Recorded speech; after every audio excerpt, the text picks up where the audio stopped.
Thanks, Kate. Well, okay, so I think the formal proceedings, it's not been very formal so far. Perhaps it won't be that formal from now on, I'm not sure. The formal Don't proceedings look to me for formality. can now commence. We are, of course, immensely pleased to be able to welcome Peter Bowler to speak to us today in a Centre for History and Philosophy of Science, Technology and Medicine event.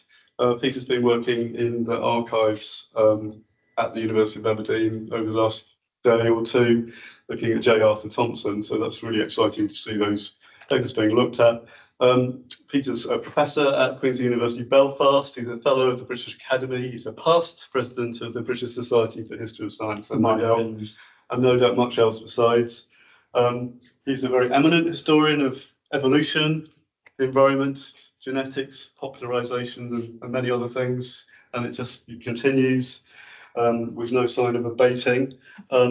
Many of us know him through his book Evolution, the History of an Idea, which has been through many editions and is still really a core text. But there are also works on the popularization of science, the marvelously entitled Darwin Deleted. And you mentioned that you're working on a book, Darwin. Oh, the Evolution for the People. Evolution for the People. So which is the popular history of the Darwinian Revolution, which should have come out some months ago, but has been hit by CUP's computer outage. So we're looking forward to that, computers willing. But today, with great pleasure, we're having a talk which is called J. Arthur Thomson, Aberdeen Professor and Public Intellectual. Thank you.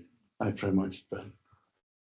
Okay, just as to start then, why did I use this term public intellectual, which is a kind of modern thing, I think, but because Thomson did so many things, I couldn't think of any way of cramming them all into a meaningful title that wouldn't take up several lines, because he was not only a working scientist, someone who was very deeply involved with the theory of evolution, but also an incredibly prolific source of popular science, lectures and literature, both books, magazines, newspapers. I have much books on my shelf by him, and I've still had to spend months in the UL in Cambridge digging out all the rest of them. These cover a lot of natural history. One way of getting them across to non-specialists is to say he's the David Attenborough of his time, but also more generally about science. And he wrote a book on the methodology of science, popular surveys of science in general, but also a very much a commentator on issues to do with science and religion, as we'll see in a moment, and also on science and ethical issues and public health especially. So he was spread across a wide range, which is why I chickened out to use the term public intellectual to try and describe him. Now, here is the old boy, and there are very few photographs of him. This is the only one I knew until yesterday, which appears as the sort of frontispiece to several of his books, the identical image. The one I discovered yesterday is him as part of a committee running an exhibition here in Aberdeen. So I've taken a photograph of that, which it shows him quite well as the other members. But the moustache is still there, even just before he retired. This one, I would think, is about the time he came to Aberdeen in 1899. Now, how do I get interested in Thomson? And I thought I would blow my own trumpet by showing how I got into him. I must have come across him when I did my book on the eclipse of Darwinism, because it does mention the book that Patrick Geddes and Thomson wrote, The Evolution of Sex, which is actually, when I reread it, much more anti-Darwinian than I had thought at the time, so it only got a brief mention in that. And then I more or less forgot about Thomson until I started working on science and religion in the early 20th century, at a time when everybody was doing science and religion and science and everything else in the Victorian era. as though everything stopped dead about 1900. And I sort of started banging the drum to suggest that things well actually did carry on into the 20th century. And so I got into the early 20th century religion, where Thomson suddenly appeared as a very major contributor, defending the idea that you could reconcile a sort of non-materialistic take on science, which I'll say a little bit more about, with a very liberalized form of Christianity. And he gave a number of major public lectures here and abroad on this theme. And as we'll see, several of his important books on the theme were based on lecture tours. And also wrote quite a lot of articles on it. And in the course of that, I became aware that it wasn't just religion he was writing about. He was writing for non-specialists on all these other topics to do with natural history, etc. And I thought, gosh, this guy is really churning the stuff out. He's a major figure in popular science, as well as science and religion. And then there's that the article I wrote in the David Knight and Matthew Eddy book, which pushes in that direction. And then later the big survey of popular science in the early 20th century, which has quite a lot on Thomson, and there's a whole section in the chapter on scientific experts who turned their hands to popular science seriously, people like Julian Huxley and so on. He ranks along with them in at least that area. So that's how I got into him. And now I've sort of decided in my dotage to concentrate a bit more on him. And I think what's going to emerge eventually will be not exactly a biography in the normal sense, because it's a bit hard to run down a lot of his personal life. They've got family letters and so on, pretty thin on the ground. The main source of information about him, in that sense, are the letters to Patrick Geddes, to and from, which are in the Geddes papers in Edinburgh and Strathclyde, which I've seen, and they are an absolute goldmine for his career as in publishing, where he was not just writing, as we'll see. He was the editor of the Home University Library Science section. This is a guy who gets much more deeply into the profession of publishing than most scientists who might churn out the odd article or so, but they just let it go and forget about it. But Thomson is more hands-on in that respect. So we have a situation of someone who I think is probably worth a life story, even if the personal stuff is going to be a bit thin compared to what Adrian Desmond and Jim Moore do for Darwin. Because of course for Darwin you've got all things like to tell you all about his personal life. We don't have that side of it so well for Thomson, but I think I can do something with it. So personal life, details there. Born 8th of July, Pilmuir, East Lothian, son of the Manse. And I've been able to run down so far on the Ordnance Survey map where the Manse is, but I haven't been there. But one of these days I'll perhaps make it. Well, I'll say a bit about his career, his education and so on later. Died in 1933 and moved to Limpsfield in Surrey after he retired from the chair here in Aberdeen. Married Margaret Stewart in 1889. She was the daughter of another Free Church minister, and I don't know much about her. And the one thing I would like to know is, how did she know so much German? Now, she may have been in Germany, because they were engaged just after he got back, as we'll see from some research work he did in Germany. And she certainly was fluent in German, because she helped him translate German scientific books into English. And in fact, the translation they do of Weismann's evolution theory, he says in the preface that it's basically all her work. He's just made sure the biology is straight, but the actual translation is her work. United in 1930 for services to education. They had 4 children. I've listed them there. Arthur Lansford Thomson, knighted, for his work as director of the Medical Research Council, although he was also studied under his father here in Aberdeen, and became, in addition, one of the most well-known ornithologists in the country, wrote a number of books on bird life and bird migration. And the two Thomsons actually collaborated here on a study of bird migration and one of the early surveys using ringing of birds to try and trace their movements. Ian Stuart Thomson, I don't know too much about, trained in medicine, served as a medical officer in the First War, as did Arthur Lansborough, who was on the staff, military staff, and it was his organisational abilities that got him into the Medical Research Council. But Ian Stuart Thomson carried on in medicine and ended up as the Deputy Assistant Medical Officer of Health for the City of Westminster. That's all I really know.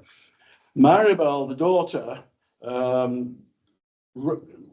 when she grew up, wrote books, including some books on natural history, which was seen as being very much in the vein of her father's stuff.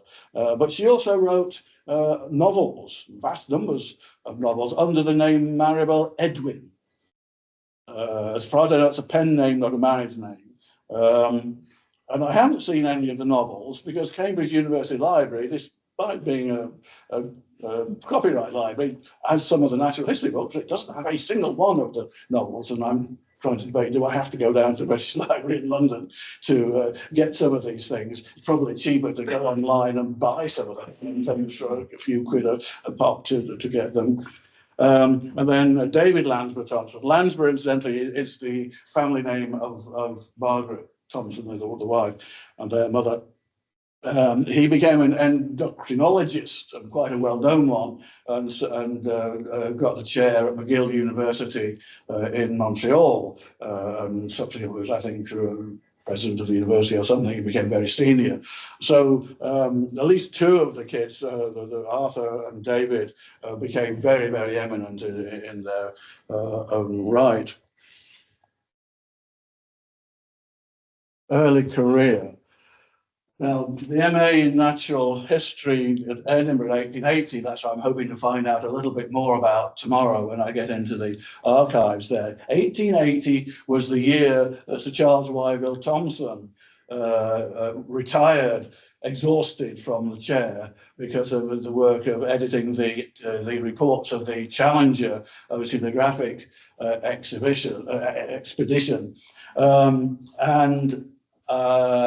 Subsequently, there was a whole brouhaha, which I think I mentioned to some here earlier on, where the chair was offered to E. Ray Lancaster, who I know something about, who turned it down, and of course, Hewitt got it then, moving, I think, from Aberdeen to get it.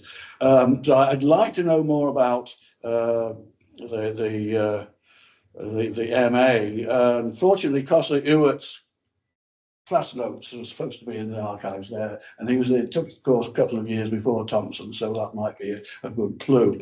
But he also studied divinity at New College. His father was a preacher at Minster, and he was desperately hoping initially to become a minister. He felt it was his life's commitment. Yet he was also passionately interested in natural history. And there's the letters to Patrick Geddes, who he meets at this time in Edinburgh, show him torn between two possible directions in his life. And Geddes eventually convinces him to go for the scientific side, basically by, I think, softening Thomson's sort of, I think, originally fairly rigid free church background, and making him realize that you can think of evolution as God's plan unfolding in a purposeful direction, and human moral values emerge as the end product of a purposeful, if somewhat indirect, way of achieving those goals. And Thomson, once he's got this Geddes kind of almost romantic vision, because Geddes doesn't do the religion side of it explicitly, Thomson does. was. But it convinces Thomson that he can do the natural history and still remain, in some senses, true to his original hope of doing good work in the religious sense. And he goes off to the continent to do research at Jena with Ernst Haeckel, probably the leading evolutionary biologist of the time, also a notorious opponent of organized religion. And Thomson records that people in Jena stoning Haeckel in the streets because of his anti-religious prejudice. But Thomson seems to have got on okay with Haeckel, because I think this more romanticized image of evolution was starting to take shape. And Haeckel, of course, was a committed progressionist too, even if in a non-religious sense. Berlin with Eberhard Schulze, who sticks him on to work on sponges. And there's a letter to Geddes where he says, "I'm becoming a spongeologist." And interestingly, the sponge species that Schulze put him onto was a sponge which had been misidentified originally as an Alcynarian coral because it has spicules that go round it. And they're the corals that Thomson made his sort of life. He became a world expert on those corals. I assume the move is because his original study was something that had been mistaken for one of those. He picks up with Geddes, taking courses from extramural courses from Geddes, and then helping Geddes to teach these courses, the Outlook Tower and extramural and all the rest of it, in the 1880s. And gradually, after he comes back from the continent, he gets proper lecturing posts, first of all at the veterinary college and then at the School of Medicine. So he's starting to become having a solid academic career. And this is a guy who actually has obviously done research work with 3 of the major biologists of continental Europe. So you can see how he's got some kudos there. He gets elected to the Royal Society of Edinburgh at this time with Geddes as one of his proposers. And then after this decade or so in teaching in Edinburgh, he gets offered the chair here at Aberdeen. And as I've noticed at the bottom there, I just by chance, I picked up the biography of Darcy Wentworth Thomson, and there's the story of him being offered the chair first without having put in for it, and then deciding, well, actually, they're only going to pay me 100 quid a year less than I'm getting here in St Andrews, where he was at the time. Also, it looks like there's going to be a much heavier teaching load, so no, thank you. And Thomson got it, and of course, as it turned out, he was not being paid terribly well. I think it was £500 a year, and Darcy Wentworth was getting 600. And there was a very heavy teaching load, and I now found out just how heavy that was in the archives. The courses were 50 lectures, and he was lecturing not only to the students in natural history and zoology, but also to the agricultural students as well, separate courses. And he did have some assistants, but not a great deal. So he gets to Aberdeen. Home is 15 January. We've just been round there taking photographs. I rang the doorbell, but got no answer. So if anybody knows who lives at number 15 January, please put me in touch, because if I do publish that thing, I'll probably put the picture in. It would be nice to have the permission of the owners of the house. Or if it's taken from the street, I don't think they can actually object to you taking a photograph. And it will become a politeness to ask. But it's nice to see the house. Curiously, I was just telling Ben here that I bought a coffee table book on Old Aberdeen from a charity bookshop a few weeks ago. And it's got a picture of number 14 January in the book. I traced his sort of extramural activities in both Edinburgh and in Aberdeen, mostly through the local papers. I did use that online.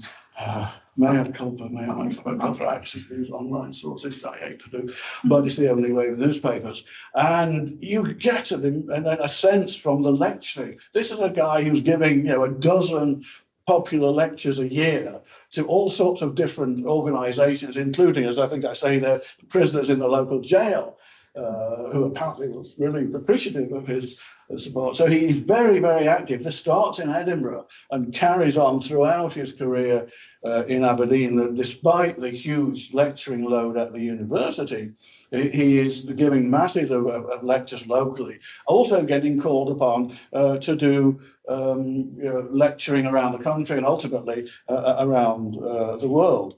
He was also active in public affairs. He was on the committee organising the Aberdeen Public Libraries. He was the president of the Liberal Association for the years I've specified there. And I think there was some consternation when he retired in 1919, which is recorded in the newspapers.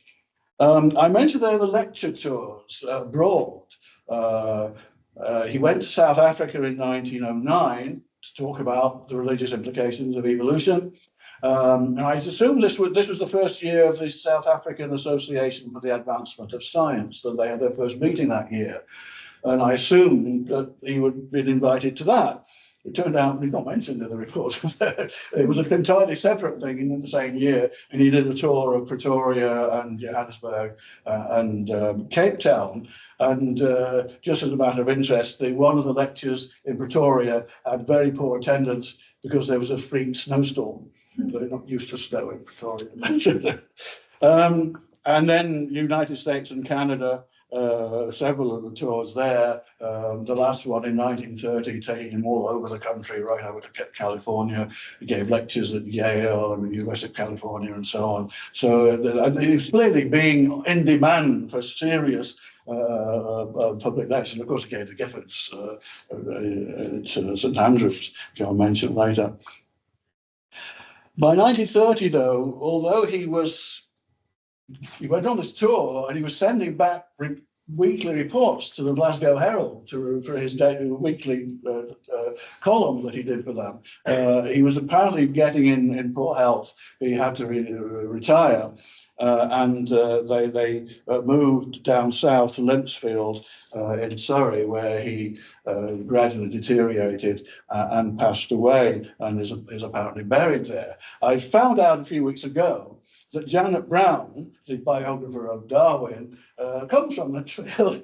So we now have an arrangement whereby at some point we will join up. She doesn't live there now, but she's retired and lives somewhere else in the south of England. But we will get together and go to Limpsfield and trace the gravestone and see if we can find it. The house is called St Mary's Lodge. I can't get anything on the internet about that, but it might possibly turn something up. Even got a knock on the door of an estate agent or something. Now, teaching and research. As I mentioned, it turned out that he had indeed a very heavy teaching load. The letters to Geddes are full of complaints about the amount of teaching he's having to do. But the introductory lectures were popular with all students. I've made a reference there. Crowther in that posthumously published book says that the students are hanging from the rafters for his, and that was again confirmed in the archives yesterday, where Richie, his assistant and successor, says the lecture room held 70 students, which was not enough for the busier lectures and nowhere near enough for the professor's introductory lectures that everyone wanted to get into. The teaching is pretty traditional, as I've now confirmed. It's sort of an old-fashioned natural history, and Thomson is quite explicit in his introductory lecture that he will not, he respects all the new specialized experimental laboratory areas of biology, and they are essential, but there's a danger that in getting too much involved with them, you lose sight of the fact you're actually dealing with living animals. And if you lose sight of that, you're not really in tune with what the life sciences should be doing. And there's this interesting comment I quote there. Leslie Dunn, the American geneticist, did a tour of biology departments in the UK and wrote a report when he got back to the US, in which he mentions coming to Aberdeen and finding Thomson a very engaging person, and as I quote there, a good department on the old model. And it's interesting that Thomson doesn't seem to have done much experimental work of his own. And that's despite the fact that his big book on heredity, which I'll say perhaps a little bit about in a moment, is based on a huge survey of the literature of the experimental biologists. He's right on the ball with that stuff, but he doesn't do it himself, which is sort of interesting. But it fits with his or general program, I suppose. It is worth mentioning that he was also the general biology editor of the Zoological Record, so he was expected for years to read almost everything that came out for their cataloguing. The book on heredity was a very general survey, just the time when genetics is starting to establish itself. And Thomson, he buys genetics up to a point, but he's aware of so many other things that it's struggling to account for properly. And they're fudging things to try and make it work, and more or less says so explicitly. And it's interesting that Greg Raddick's book, Disputed Inheritance, has just come out, which is about the way in which the geneticists got a really rather oversimplified model of genetics embedded originally in the scientific literature, which is now to be deconstructed, but it's remained embedded in the popular idea of one gene, one character. All we have to do is to get rid of anything we don't like is chop out that one gene, and that sort of very oversimplified model. And Greg Raddick, who was a fan of alternative history like myself, worked on Walter Weldon, who was working on a big book on heredity that would counter genetics, but unfortunately died before he could publish it. And Greg accepts that Thomson's big book on heredity was probably the closest thing to what Weldon would produce, but Weldon would have been more positive in trying to construct a coherent alternative, whereas Thomson just sort of says these are all the possibilities, they don't fit together very well, but he doesn't really offer a sort of research, something you could turn into a research program, whereas Weldon would have done that. And so genetics proceeded as it did. Well, Thomson's book goes through a number of editions and is constantly updated, so it remains quite an accepted thing. The geneticists, of course, didn't like it, bad reviews about it, but everybody else seemed quite happy. And as I noted in there, he became, in the course of his career, especially here in Aberdeen, the world expert, more or less, on the Alcynarian corals, which are the corals that have little tubes with spikes on them. I'm not a coral expert, but I see lots of papers. Basically, if you dredged up some of these corals from anywhere in the world, sent them to Thomson. So when he retired, there were a couple of obituaries that said, well, Thomson gave up his research completely to become a popular writer. And his supporters immediately write to the newspapers and say, this is wrong. He kept up this admittedly very detailed, old-fashioned sort of morphological taxonomic kind of work, but he was very active and very respected in it right through to the end. To say that he abandoned any level of research is simply false. Okay, where do we go now? They did have assistants here, two assistants. The other ones I knew when I put this together were John Rennie originally, who subsequently got a separate lectureship, and James Ritchie, who succeeded to the chair. And as I say, I now can, if I could read my notes from yesterday out to you. I can't read them myself, actually. I take notes, but I'll be able to fill in a lot more about the assistants and the kind of lectures they did. There are lots of research students who get their degrees, and what I was reading yesterday, a quite significant number go on to get professional positions in science with government bodies, scientific societies, universities, whatever. They were churning out good students who were getting jobs. He also seems to have been very effective at getting Carnegie money. Quite a number of these students are listed as Carnegie student, Carnegie fellow, or whatever. So he obviously was doing the thing you're supposed to do as an academic, which is get money in for research students. A couple of mentioned there who got some sort of fame afterwards. Isabella Gordon, who became well known as a crustacean specialist, and Clotilde von Wyss, who was the editor of the school nature study, and Thomson, again as part of his broader program, was deeply involved in the school nature studies movement to try and get kids educated in a way that would help them to understand their local environment and the animals and plants in it.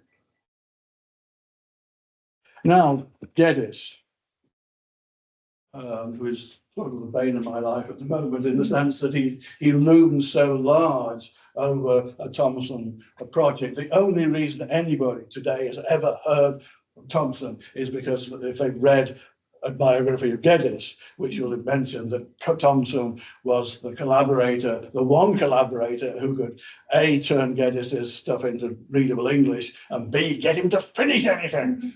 Because Geddes was notorious for having these wonderful ideas about public health and environment and city planning and all the rest of it, setting up projects and organizations and then losing interest and going on to something else, and so kind of assuming that everybody else would carry it on, but they didn't. Where Thomson nailed him to the desk and got him to write several books. They collaborate on the evolution of sex, which argues that the appearance of sexually reproducing animals is an important step, and that from that point on, success in reproduction is more important than competition for resources. It's the struggle for existence, it's actually the struggle for reproduction that counts, and that drives evolution in a redirected direction towards progressively more complex but also more interactive social organisms, and hence eventually to parental care, family life, and to human moral values. It's very anti-Darwinian because Geddes is not happy about natural selection and isn't very keen on the adaptive side of evolution. He wants to see evolution as a progressive force. And Thomson sort of lets him get away with it, though it's clear from everything else that Thomson writes later that he wouldn't really been very happy with that. It got them into a tremendous row because they talked openly about birth control, which was associated with atheism and all these disreputable things at the time. But I think everybody realised that was really Geddes rather than Thomson, and accepted that Thomson was a guy who was kind of soft soaping the thing a bit to try and make it a bit more acceptable.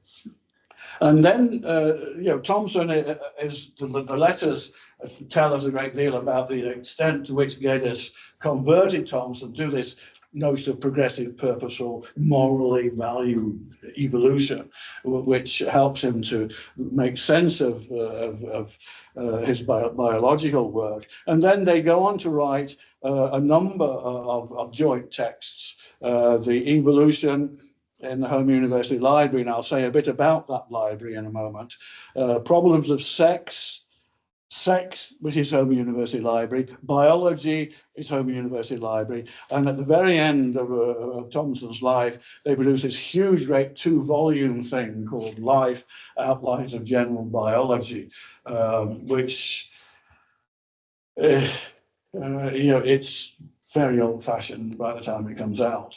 It gets into public libraries. My own copy is a public library copy, but it's not. It gets some good reviews in the sort of general literature, but it's not really in tune with the way things were going, and the letters show the nightmare that Thomson has to get Geddes to finish the damn thing. You know, it's just letter after letter. You know, we need 1,000 words on this. Oh, you must cut so many thousand words. Like, no, we can't have that many illustrations. You know, it's a fascinating insight into how somebody who knows how the game works tries to get somebody who doesn't know how the game works to come down to brass tacks to get it done. Now, I mentioned the Home University Library. This is a flyer advertising it, which I dug out of a magazine in Cambridge University Library and used as an image in the book on popular science. Thomson was the science editor of the series. And you probably can't read the blurb there, but the outline of King's College at the top there, Simon Kingsman's this is one of a number of series I talk about in the book, which were written for people who were literate and wanted to be educated, but had hope in hell of getting to a university, to give them a sort of gist of what they might pick up if they were able to go to university. So it tells you that basically here are over 150 pocket guides written by experts. This is not something that any Joe can just churn out. They're all written by people with letters after their name. For amateurs, by specialists with letters after their name, for laymen who only have letters in front. And then presiding over it is Professor Sir J.F. Thomson, a guarantee of humanity as well as scholarship. So, and these things sold for a shilling, I think, often, and even cheaper in the States. A lot of Thomson's stuff was very popular in the States. This was published in the States, and a lot of Thomson's articles and books were issued in the States as well. He's quite well known over there. So this is, I think, a very important publishing initiative of the period, and Thomson is right there in it, not only writing, but in this case, doing a serious job. He tries to get one of Geddes' books on cities into the series, but it doesn't fit. They get it published eventually, but not as part of the series. Again, there's lots of letters about that. The philosophy of life that Geddes and Thomson are pushing, they would sometimes be called neo-vitalism, and that doesn't mean that they were pushing the idea of some mysterious, non-physical force in the old-fashioned sense. What it means is that they say you won't be able to make sense of the life sciences solely in terms of descriptions based on the physical sciences. They go a long way, that stuff, no doubt about it. We're not saying we don't want it, we want more of it, but you mustn't lose sight of the fact that some things would be virtually impossible to reduce the physical sciences. And I give some examples there. I mean, behavior, how does the species get its instincts? You might be able to explain how the instincts get hardwired in the brain with that, but how do they get there? And you have to become an evolutionist or an environmentalist and bring in all of that sort of stuff, which would be virtually impossible to boil down to the physical sciences, ecological relationships, long-range evolutionary developments. And I say all these are key aspects of what Thomson is pushing, both in those quite formal educational works, but also in his popular writing. He's also an enthusiast for Bergson and the idea of creative evolution, which fits quite well into this, although possibly, from what I understand from the Bergson experts, totally misunderstanding what Bergson was trying to say. George Bernard Shaw thought this is just pure vitalism, and it's not. I'm not sure I actually understand what it is, because I'm no philosopher, but it's not quite as simple as a lot of people think, but Thomson gets into that as well. So progressive evolution and the role of cooperation, as I mentioned earlier, the evolution of sex starts this ball rolling, which comes into all of their later works, and evolution involves a steady progress towards more interactions with between organisms for the purpose of reproduction. And so if successful reproduction is the key, then this is actually more important than any sort of local adaptations for getting food, and drives evolution in a particular direction. And Geddes seems to have thought that it was really hardwired into the evolutionary process, that it was going to go in the direction it has, in fact, gone. So individual struggle is replaced by parental care and all the social interaction, in effect, by a kind of group selection. Those who reproduce more effectively outcompete those who are slower at reproducing. So it could be seen as reducing it to pretty. This is what there's a debate amongst the people who do this sort of thing seriously. Is it really reducing it to a different level of competition, or is it actually saying there's something higher than competition? And it can be taken on either way. And humanity is the end product of this, which for Geddes and to some extent for Thomson is inevitable. There's certainly something like humanity, if not exactly humanity in its current form. The difference between Geddes and Thomson is that Thomson does want more of the Darwinian perspective, in which evolution, most of it, is based actually on adaptation to the local environment. And for that, you will need natural selection in the Darwinian sense. It may be that some of the variations that selection picks from are predetermined, but there is also what Darwin called random variation, undirected variation, which selection can pick from. What Thomson wants to get in here is the idea that, though, that selection will be based in part on what the organisms do, that is, their behavior.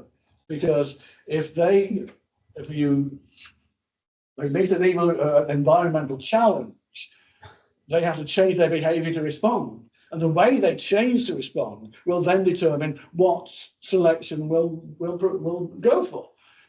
So that in that sense, natural selection is being driven by the behavioral choices of the organism. So you get this sort of pseudo-vitalistic sense coming into evolution, yet you still got natural selection. It's a softened form of natural selection, sometimes called the organic selection or the Baldwin effect. Although Thomson never actually uses those terms, which is rather odd, because they're very commonly circulated at the time. James Baldwin was an American psychologist, and Lloyd Morgan, who was a great friend of Thomson's, supported the idea. And it's curious he doesn't actually use those terms. It's quite clear he's describing the process that is very often called by those terms. This is a Tree of Life from one of Thomson's books, much reproduced actually from the colour version is in the Outline of Science, I think, but it's in black and white in quite a number of them. It is also the cover art for my latest book, which will be out in December. And it's very interesting. You see, I mean, it looks at first glance like a typical old-fashioned tree of life with a chain of being running up the middle of it. And all the other rows are side branches at a fixed level of the ascent through the ladder. Yet at the top doesn't go on to have human beings at the top, like the angel on the top of the Christmas tree, which some of the older things have. It does recognise that birds and mammals can't possibly be regarded as two successive stages in the chain of being.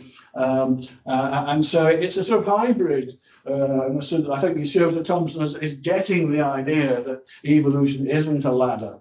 And his texts also are rather more explicit at recognising that quite a lot of evolution is not going up the ladder at all, it's going off in different directions. And that's becoming a much more commonly accepted view at the time.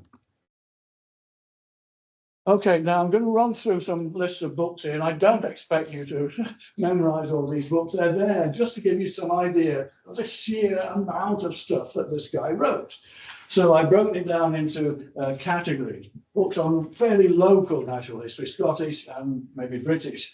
A seasonal study of natives, very big on getting kids, especially in schools, to concentrate on how things change through the year, you know, for focus of what it's focused to see around them going on. Threads in the Web of Life, written with his wife, which is very much on the ecological side of things. Biology of the seasons, again, mountain and moorland, very much on local Scottish natural history. Biology of birds, which includes stuff from his son with the bird migration. And Julian Huxley, who of course is a bird person himself, says this is probably the best popular book on the birds that you can buy at the time. And then the wider natural history study is still coming out in the 1920s. Books on general natural history theme, where he will cheerfully quote you examples from all over the world. Always fully referenced. It's always as Professor so-and-so of the University of California has shown, da da da da da. He gives credit, not always with the actual technical reference, but you know who's done this stuff. The wonders of life, the secrets of animal life, the haunts of life. Haunts of life is a phrase he uses over and over and over again. He's a great one at recycling texts. Stuff appears as book chapters or appears in a magazine. Well, no, it appears in a popular lecture, then it appears in a magazine article, and it appears in the books. The haunts of life. Each animal has a haunt or an environment that it feels comfortable in. That's based on Royal Institution Christmas lectures. So again, it shows he's getting some serious clout as a public lecturer. The New Natural History, which I own a copy of, one of these things was very popular at the time, issued as fortnightly serials like a magazine, and you bought them over the weeks and months until eventually you could buy a special binder to clip them together to make them equivalent of a book. The Minds of Animals, again, very much concerned with his emphasis on the mental powers of animals. And he has this phrase, another one of these common phrases, the inclined plane of mental evolution. It's a slope. You come all the way up from the most primitive ones, continuously see the mental powers increasing as you come through the sequence of evolution. Educational books, the more serious stuff. He actually writes two very successful textbooks when he was in Edinburgh, Outlines of Zoology for the university courses and the Study of Animal Life for the extension courses, that are for the non-specialist students, the summer courses and things like that. And they are reprinted over and over again, and he's still using them here in Aberdeen and carries on using them throughout his career, and so do lots of other people. They're extremely successful. The Science of Life, a more general one, Everyday Biology, Biology for Every Man. That's the thing edited by Crowther. This is the Dent publication, the Everyman series of popular reprints. This isn't in that series, but it's the same publisher, so they use the term everyman to try and arouse interest. But again, a very bulky, rather too substantial for, I think, the average reader. I say that doesn't include the ones co-authored with Geddes. Educational books on general science. An Introduction to Science is his book on the scientific method. And when I read it the first time a year or two ago, I was quite impressed. I always thought, well, it's probably not going to be very good, but actually he's quite on the ball with how science actually works. He edits the Outline of Science. Now, this is another serial work that is the follow-up to H.G. Wells' Outline of History, which of course was a success. It made Wells, it's not millions, certainly equivalent to millions today, hugely successful, and allowed Julian Huxley to give up academic work basically as the co-author. And they decided to issue a parallel work, the Outline of Science. I think Joseph McCabe, the radical former priest, very much rationalist activist, was the original editor. He got moved out, and Thomson was brought in. He rather burnt his fingers here because he let his great pal Oliver Lodge, who of course is another one of these people believing in progressive evolution, spiritual improvement, and Lodge was a great spiritualist. He let him put a chapter on spiritualism in this. And of course, E. Ray Lancaster and the rationalists jumped on him for this. And I don't think that Thomson actually believed in spiritualism. I have no evidence of that. but because he respected Tom Lodge, he allowed him to put this chapter in, which was probably not a very good plan, because it didn't, it's pretty obviously not science like it's supposed to be for that, a topic like that. And then more science, old and new, modern science, a general introduction to scientific riddles. That's a real grab bag of all the sort of puzzles that ordinary people say, oh, what about so-and-so? And he's honest enough to say in some cases, but we're working on it. So he's trying to engage people to see that science is an ongoing activity, and you mustn't expect perfect answers from it. Magazines and newspaper articles, I really don't think I'm going to have the time left to me to try and trace them all through their original sources. But of course, the magazine articles are reused in the books and usually credited to the magazine, if not the actual edition and so on. So without doing any work at all, you can just read off some of the magazines that he's been publishing, and I've listed there. I did check the series in New Statesman, where for more or less once a month he publishes an article on general biology through the years given there, and he does the weekly column in the Glasgow Herald for a huge period of time, and I've traced quite a number of those. And as I think I mentioned, his last trip to America, he must be telegraphing back reports to appear in the newspaper. And then there are vast numbers of chapters in a whole range of edited volumes, not by him, edited by other people, which are from quite technical surveys down to things like the Children's Encyclopedia.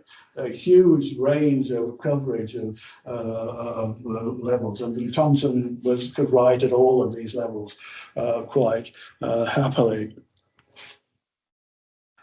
Right, science and religion, which is where I first got into this. Lots of books, and as you see, a lot of them start as lecture series that are then turned into a book, and in addition, quite a number of articles in the Hibbert Journal and other popular journals. So you've got the South African lectures, then the Gifford lectures, which is a 2-volume thing. My copy of that one incidentally has a letter. I own a letter written and signed by J. Arthur Thomson, because he donated the money for a copy to be put in the library of the Missionaries Furlough Society. That is, if missionaries coming back for a break could use this library. And that shows, that he was still very keen on promoting Christian religion.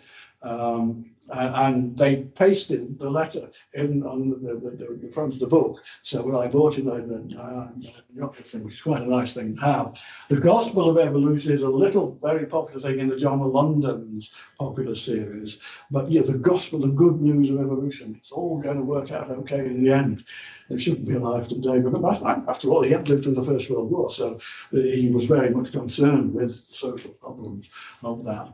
And then Man in the Light of Evolution, that was a lecture series in London. So very prolific, all pushing the argument that the human race is the product of a complicated, irregular, but purposeful, a sequence which has a purpose built into it, which will generate love, moral, ethical values at the end. This is the way in which you can reconcile science, and particularly evolution, with the belief that there is the universe is the creation of a creator with a moral purpose built into it. So he's very active in that, and of course very much criticised by the rationalists and materialists who see him as just peddling out-of-date stuff to conceal what's really going on in science.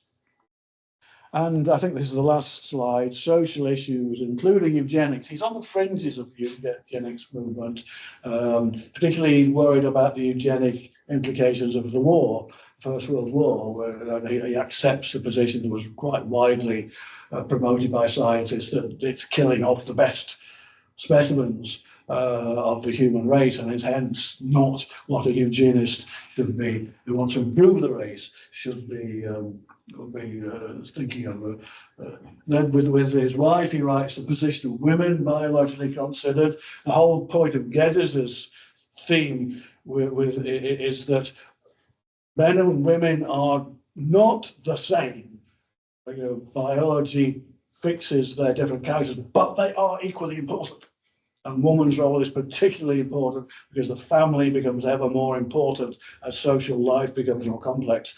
And we must be giving women the power and influence to allow them to exercise this equally valuable thing, when the man might be, you know, bringing home the bacon or whatever, the women are feeding the kids, and so on. And that's equally important. We mustn't think that it's a second-rate thing to do. So there's a good deal of debate amongst the feminists about whether Geddes and Thomson are conservatives or liberal, but there's a bit of both, really. Control of parenthood, again, this is the whole issue of birth control to improve family life. Control of Life is a more general book on how human beings, the human race, is taking control of life through agriculture, medicine, and all the rest of it. Towards Health, again, is promoting healthy family life and all the rest of it. And he lectures to the British Social Hygiene Council in 1931. So this is a guy who is not just dealing with religion in a sort of abstract sense, he's applying his moral dimension to politics in the end. So that's basically the conclusion, and you know, I hope I've tried to show you just how broad Thomson's range of interests are, but also the breadth of his writing activities, in addition to the serious scientific work he did. Thank you.